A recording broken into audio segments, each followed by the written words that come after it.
woke to the sun warming the air around me, and the rest of my guildmates beginning to stir. The recruit fluttered their eyes open, looking up. What is that? That is our new banner, the banner of the Valraven. We are hoping to venture to the northwest and reclaim our homelands with the help of the Vannerson brothers. I look around and greet the rest of the crew, and notice that someone is missing. Where is Lokar? Then I remembered he had left suddenly. I wondered for a moment as to where he had gone, but then again, it is Lokar. He does like to be mysterious. I stretched and yawned. Looking around, I saw Floki balancing his sword on his nose, and Beshra laughing at him. Arie was stretching and shaking off the cold of the night. A little bird had fluttered out of her hair and onto her shoulder. She gave her a crumb of food and had what looked like a conversation with it. Arie has a way with animals, especially the ones who flew. I cast my eyes towards the ruins of our home, thinking to myself, the reason I went to Heinefall in the first place was to bring back magic to the known world in hopes it would bring back the dragons. I love dragons. I was raised with them. My best friend was a dragon, and he would never hurt anyone unless provoked. These dragons, the dragons of Heinefall, are different. They are ancient, and apparently they are pissed. I must have missed something. Nothing was making sense. Between the seats of the round table not being seated correctly, the return of dragons, and the spirit of Mordred possessing an innocent, there must be something I am missing. I turned around and looked towards my friends, all of which were staring at me as if waiting to know what we should do next. With Lokar gone and Torek missing, we were short on leaders. I knew that I needed to learn more about the history and what happened during my time in the mist. So much happened, I must have missed something. If everyone is okay, I'd like to make a pit stop on our way to meet the brothers. I'd like to head to the Kingdom of Vandor. I have heard there is a great library there. I think if we are to continue to be an asset to Valraven, information is what we need. If there are no objections, I would love to have you all come with me. Floki ran the bow of the ship and shouted, "Let's go!" Beshra blushed and shook her head with slight embarrassment. "Get down from there, you fool!" Arie looked at me with a smile. "You know I am with you no matter what." All right then, let's set sail. Suddenly the crew, including the recruit, got busy untying from the ruined dock and getting out the oars to row us out of the straits before unfurling the sail. I pulled out a map of the known world. I wasn't sure exactly where the Library of Vandor was, but I felt that we may be able to find the information at a nearby city. I estimated that with our selected path, it would take us about 5 days to make landfall, if there were no interruptions. Arie approached me from behind and put her hand on my shoulder. I pointed out routes I thought would work the best. "Will the wind favor us in this path?" She closed her eyes and sniffed the air. "Aye. We may even find something or someone we have lost." I chuckled a little. Thank you, friend, for that insight. Though I have known Arie for many years, some of her ways are still strange to me. She says the wind speaks to her and sends her messages from the other side of the world. She wandered off towards the bow. I went to the rudder to help guide us out of the straits as we picked up speed. Floki started singing a song, one we all know well. Everyone joined in as they rowed in time to the tune. We rowed for hours, slowly passing through the strait. As we passed through along the edges of the southern and western islands, ravens beckoned and flew overhead. Then a steady breeze started to blow in our favor. "Let loose the sail!" Floki and the recruit pulled in their oars and pulled the slip knots that held the sails up. It came down. Floki and the recruit tied down the ends of the sail, and it filled with air, pulling Loki's revenge swiftly through the strait. "Oars up!" I shouted to the rest on board.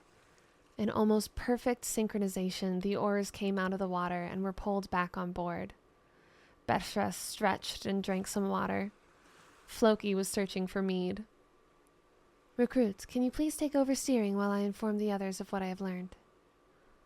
I gathered everyone near the stern of the ship. The recruit informed me that we had been gone for 5 years. I saw mixed looks of disbelief and confusion.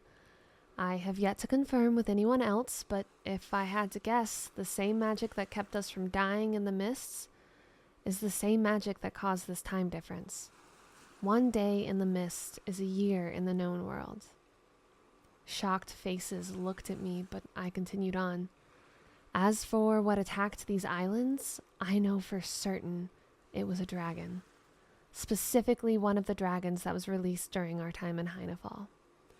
These dragons are different than the ones I know and grew up with. They are much older. I am hoping there will be more information on them in the library. I paused for a moment. I know many of you would like to join the brothers in the West as quickly as possible, but we have done a lot of fighting lately, and there is no doubt more to come. But I am very grateful that you all have decided to join me on the quest for knowledge. Please don't feel obligated to stay if you have other missions in mind. After I was done talking, there was some whispering and quiet conversation among the crew as they dispersed.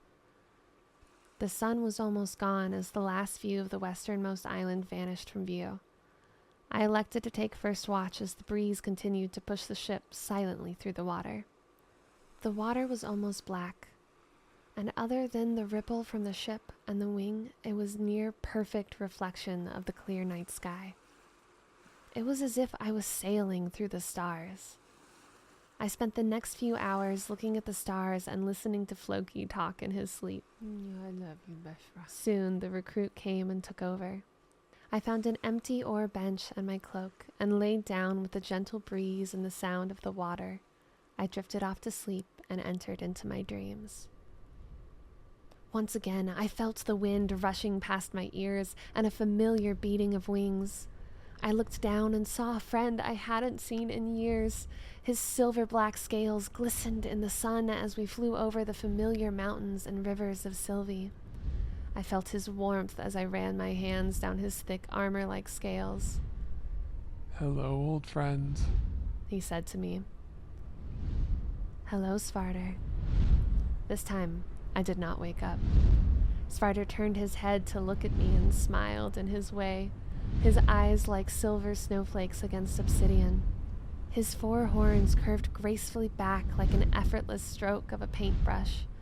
The small scar on his mouth revealed a few white teeth that looked like they could cut through stone. I smiled back. Where are we going? He turned his head back forward and simply said, home. We flew into the sun. Everything went white. I fluttered open my eyes to see the sun coming over the horizon behind the stern, the recruits still at their post. I pulled out the small chest I kept on me at all times and opened it to make sure its contents are still secure before returning it to my belt. News that we were gone from the known world for 5 years made sense. There had been too many changes for a mere 5 days. The feel of the world is different. The rhythm of the earth underfoot, the animals all seem on edge. Even the birds' flight is erratic. The crystals that I rely on for strength and energy have very little energy of their own. It seems as if the earth itself is in pain. I feel we must find the dragons that have been released and attempt to appease them before all that is known to man is gone. Astrid and I come from a land of dragons. Lokar is akin to the dragons as well. We have fearless warriors, and we all have the hearts of Vikings. If anyone can do it, we can. I'll ask of all aboard this ship to meet this eve under the light of the wolf moon, that we may ask our gods to assist our brothers in their quest and battles to maintain the island gifted by the Empress.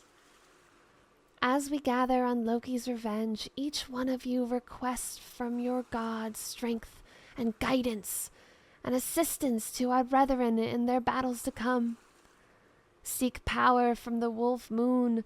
Send those powers through the gods to our brothers. Give an offering to the gods to strengthen your request.